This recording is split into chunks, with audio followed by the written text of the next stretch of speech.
Ernest Hemingway. 21st of the 7th, 1899, Oak Park, Illinois. 2nd of the 7th, 1961, Ketchum, Idaho. Author D. Selzer-McKenzie. One of the most famous American novelist, short story writer and essayist, whose deceptively simple prose style have influenced a wide range of writers. Hemingway was awarded the 1954 Nobel Prize for Literature. He was unable to attend the awards ceremony in Stockholm, because he was recuperating from injuries sustained in an airplane crash while hunting in Uganda. Certainly there is no hunting like the hunting of man, and those who have hunted armed men long enough and liked it, never really care for anything else thereafter. You will meet them doing various things with resolve, but their interest rarely holds, because after the other thing ordinary life is as flat as the taste of wine when the taste buds have been burned off your tongue. From On the Blue Water in Esquire, April 1936. Ernest Hemingway was born in Oak Park, Illinois. His mother, Grace Hall, whom he never forgave for dressing him as a little girl in his youth, had an operatic career before marrying Dr. Clarence Edmonds Hemingway. He taught his son to love outdoor life. Hemingway's father took his own life in 1928 after losing his heel to diabetes and his money in the Florida real estate bubble.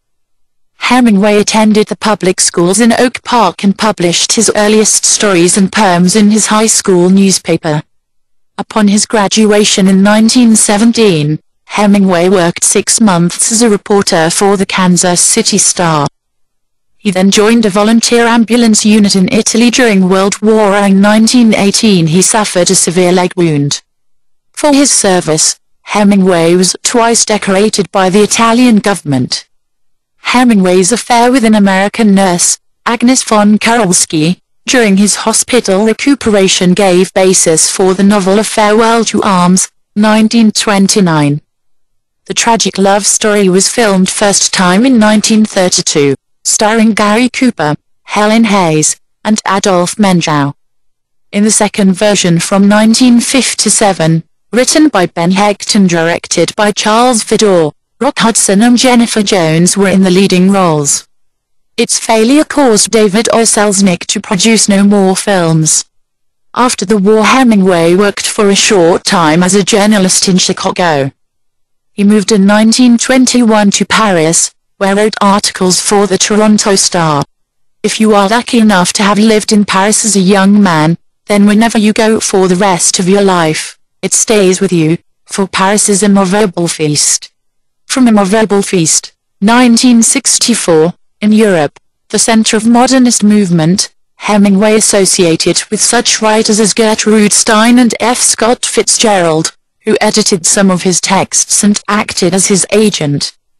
Later Hemingway portrayed Fitzgerald in A Memorable Feast, 1964, but less sympathetically. Fitzgerald, however, regretted their lost friendship. Of Gertrude Stein, Hemingway wrote to Maxwell Perkins, his editor, "She lost all sense of taste when she had the menopause. Was really an extraordinary business.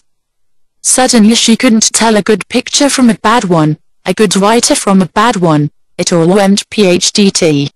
From The Only Thing That Counts, 1996, when he was not writing for the newspaper or for himself, Hemingway toured with his wife, the former Elizabeth Hadley Richardson, France, Switzerland, and Italy. In 1922 he went to Greece and Turkey to report on the war between those countries. In 1923 Hemingway made 2 trips to Spain, on the second to see bullfights at Pamplona's annual festival. Hemingway's first books, 3 stories and 10 poems, 1923, of which he received no advance at all, and In Our Time, 1924, were published in Paris. The Torrents of Spring appeared in 1926, and Hemingway's first serious novel, The Sun Also Rises, on the same year. The story, narrated by an American journalist, deals with a group of expatriates in France and Spain, members of the disillusioned post-World War I lost generation. Main characters are Lady Brett Ashley and Jake Barnes. Lady Brett loves Jake, who has been wounded in war and can't answer her needs. Although Hemingway never explicitly detailed Jake's injury, it seems that he has lost his testicles but not his penis. Jake and Brett and their odd group of friends have various adventures around Europe, in Madrid, Paris, and Pamplona. In attempt to cope with their despair, they turn to alcohol, violence, and sex. As Jake, Hemingway was wounded in WWA. They share also interest in bullfighting. The story ends bittersweet. "Oh, Jake," Brett said, "we could have had such a damn good time together." Hemingway wrote and rewrote the novel in various parts of Spain and France between 1924 and 1926. It became his first great success. Although the Hemingway's language is simple, he used understatement and omission which make the text multi-layered and rich in allusions. After the publication of Men Without Women, 1927, Hemingway returned to the United States, settling in Key West, Florida. Hemingway and Hadley divorced in 1927. On the same year, Hemingway married Pauline Pfeiffer, a wealthy fashion editor. In Florida he wrote A Farewell to Arms, which was published in 1929. Its scene is the Italian front in World War I, where two lovers find a brief happiness. The novel gained enormous critical and commercial success. In 1930s Hemingway wrote such major works as Death in the Afternoon, 1932, a non-fiction account of Spanish bullfighting, and The Green Hill of Africa, 1935, a story of a hunting safari in East Africa. All modern American literature comes from one book by Mark Twain called Huckleberry Finn, is perhaps the most quoted line from the story. To Have and Have Not, 1937, was made into a film by the director Howard Hawks. They had become friends in the late 1930s. Hawks also liked to hunt, fish, and drink, and the author got along with Hawks' wife Slim, who later said, "There was an immediate and instant attraction between us, unstated but very, very strong." According to a story, Hawks had told Hemingway that he can make a movie out of the worst thing you ever wrote. The author has asked, "What's the worst thing I ever wrote?" And Hawks said, "That piece of junk called To Have and Have Not. I needed the money," Hemingway said. The screenplay of the film was written by Jules Futhman and William Faulkner. And then it just occurred to him that he was going to die. It came with a rush, not as a rush of water nor of wind, but of a sudden evil-smelling emptiness, and the odd thing was that the hyena slipped lightly along the edge of it. From The Snows of Kilimanjaro. Wallace Stevens once termed Hemingway the most significant of living poets, so far as the subject of extraordinary reality is concerned.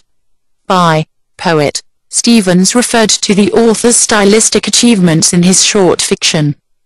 Like Gertrude Stein, Hemingway applied techniques from modernist poetry to his writing, such as the artful use of repetition, although in lesser extent than Stein. Hemingway's much-quoted iceberg theory was that, if a writer of prose knows enough about what he is writing about, he may omit things that he knows and the reader will have a feeling of those things as though the writer had stated them.